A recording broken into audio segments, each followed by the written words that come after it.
ನನ್ನ ರಕ್ತದ ಸಲುವಾಗಿ ನಾನು ಯಾರ ಮುಂದಳದು ಖರೀದಿ ಮಾಡ್ಬೇಕು? ಒಳ್ಳೆ ಮಾತಂದ ಹೇಳ್ತಾ ಇದ್ದೀನಿ. ಎಲ್ಲೈತೇಳೆ ಇನ್ನೊಂದ್ ನಿನ್ ಕೂಸು? ಹೆತ್ತ ಮಕ್ಕಳನ್ನ ತಾಯಿಯಿಂದ ದೂರ ಮಾಡ್ತಾ ಇರೋ ನೀನು ಅದ್ಯಾವನಾಗಿ ಹೋಗ್ತೀಯ? ಸಾಕ್ ಬಾಯಿ ಮುಚ್ಚೆ. ನರ್ಕದಂಗಿರೋದು ನಿಮ್ ಸಂಸಾರ, ನಮ್ದೇನಿದ್ರು ನಮ್ ಸಂಸಾರ ಸ್ವರ್ಗ ಇದ್ದಂಗ. ನಮ್ ಮನೆಗ್ ಬರೋರ್ಗಿ ಸ್ವರ್ಗದ ದಾರಿ ತೋರ್ಸಾರ ನಾವು. ನಿನ್ ಗಂಡಗ ಕೇಳಿದಷ್ಟು ರೊಕ್ಕ ಕೊಟ್ಟು ನಿನ್ ಮಕ್ಕಳನ್ನ ಖರೀದಿ ಮಾಡಿರೋದು ಸ್ವರ್ಗದಂಗಿರೋ ರಾಣಿಯರ್ನಾಗಿ ಮಾಡಾಕ. ನಿನಗೆ ಎಷ್ಟು ಬೇಕು ಕೇಳೋ ರೊಕ್ಕ ಕೊಡ್ತೀನಿ. ಆದ್ರೆ ಎಲ್ಲ ಐತೇಳೆ ಇನ್ನೊಂದ್ ನಿನ್ ಕೂಸು.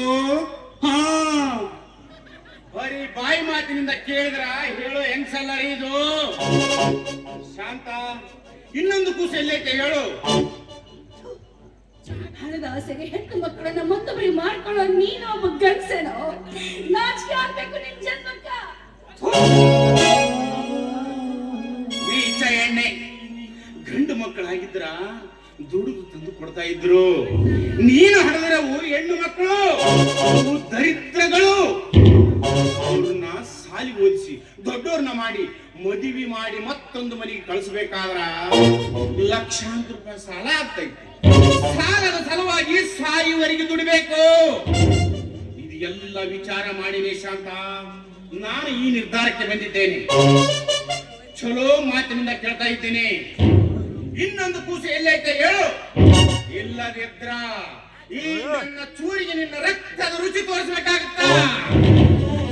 ಸಾವಿಗಂಜಿ ಹೆತ್ತು ಮಕ್ಕಳನ್ನ ನರಕಕ್ಕೆ ತಳ್ಳೋ ಹೇಸಿ ತಾಯಿನ ಅಲ್ಲೋ. ಗಂಡನ ಜೊತೆ